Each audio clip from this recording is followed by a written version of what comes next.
मार्गशीर्ष पूर्णिमा के दिन इस कथा को आप अवश्य सुने। आपके सभी दुख और रोग कष्ट दूर होंगे। मार्गशीर्ष पूर्णिमा के दिन पवित्र नदियों में स्नान करने का विशेष महत्व है।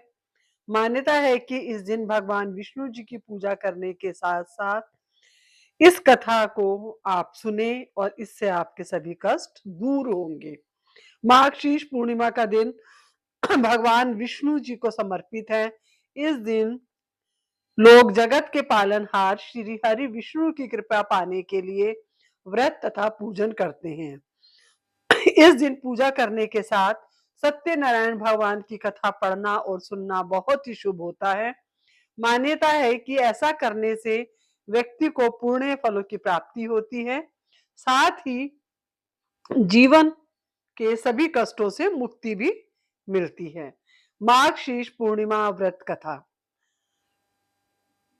कथा के अनुसार एक बार नारद जी तीनों लोकों में भ्रमण करते हुए भगवान विष्णु के पास पहुंचे और कहा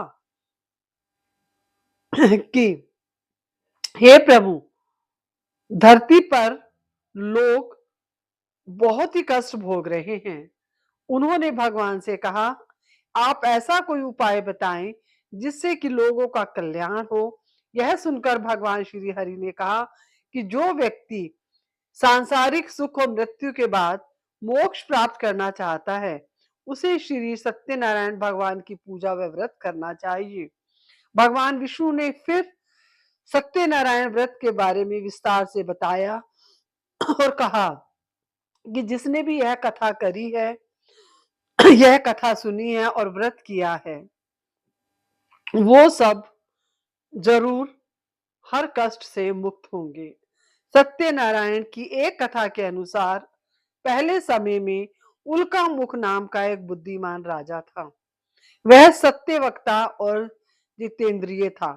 प्रतिदिन देव स्थानों पर जाता और निर्धनों को धन देकर उनके कष्ट दूर करता था। उसकी पत्नी कमल के समान मुख वाली तथा सती साध्वी थी। भ्रतशिला नदी के तट पर उन दोनों ने श्री सत्यनारायण भगवान का व्रत किया। उसी समय साधु नाम का एक वैश्य आया। उसके पास व्यापार करने के लिए बहुत सा धन था। राजा को व्रत करते देखकर वह विनय के साथ पूछने लगा, हे राजन, भक्ति भाव से पूर्ण होकर आप यह क्या कर रहे हैं? मैं सुनने की इच्छा रखता हूँ, कृपया आप मुझे बताइए। साधु वैश्य ने अपनी पत्नी को संतान देने वाले इस व्रत का वर्णन कह सुनाया और कहा कि जब मेरी संतान होगी तब मैं इस व्रत को करूंगा। साधु ने इस तरह के वचन अपनी पत्नी लीलावती से कहे। एक दिन लीलावती पति के साथ आनंदित हो सांसारिक धर्म में प्रवृत्त होकर सत्यनारायण भगवान की कृपा से गर्भवती हो गई। 10वें महीने में उसके गर्भ से एक सुंदर कन्या ने जन्म लिया। दिनों दिन वह बढ़ने लगी जैसे कि शुक्ल पक्ष का चंद्रमा बढ़ता है। माता पिता ने अपनी कन्या का नाम कलावती रखा।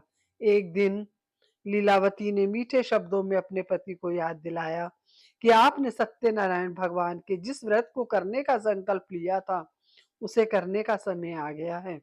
आप इस व्रत को करिए। साधु बोला कि हे प्रिय, इस व्रत को मैं उसके विवाह पर करूंगा। इस प्रकार अपनी पत्नी को आश्वासन देकर वह नगर को चला गया।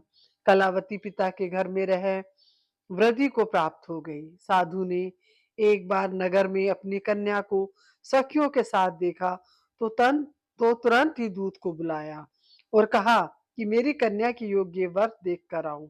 साधु की बात सुनकर दूत कंचन नगर में पहुंचा और वहां देखभाल कर लड़की के सुयोग्य वाणिक पुत्र को ले आया। सुयोग्य वर को देख साधु ने बंधु बांधवों को बुलाकर अपनी पुत्री का विवाह कर दिया। लेकिन दुर्भाग्य की बात यह कि साधु ने अभी भी श्री सत्यनारायण भगवान का व्रत नहीं किया। उसके बाद वह अपने दामाद को लेकर व्यापार के लिए चला गया। उसे चोरी के आरोप में राजा चंद्रकेतु द्वारा दामाद सहित कारागार में डाल दिया गया। पीछे घर में भी चोरी हो गई। पत्नी लीलावती व पुत्री कलावती भिक्षावृत्ति के लिए विवश हो गई। एक दिन कलावती ने किसी के घर श्री सत्यनारायण का पूजन होते देखा। घर आकर माँ को बताया। तब माँ ने अगले दिन श्रद्धा से व्रत पूजन कर भगवान से पति और दामाद के शीघ्र वापस आने का वरदान मांगा। श्री हरि प्रसन्न हो गए। स्वप्न में राजा को दोनों बंदियों को छोड़ने का आदेश दिया। राजा ने उनका धन धान्य तथा प्रचुर द्रव्य देकर उन्हें विदा किया। घर आकर पूर्णिमा और संक्रांति को सत्यव्रत का जीवन पर्यंत आयोजन करता रहा। फलत सांसारिक सुख भोग कर उसे मोक्ष प्राप्त हुआ। तो प्लीज आप सब भी इस कथा को सुने और दूसरों को भी शेयर करें, जिससे कि और लोग भी इस कथा को सुनकर अपने कष्टों से मुक्ति पाकर अपने जीवन को खुशहाल बना सकें।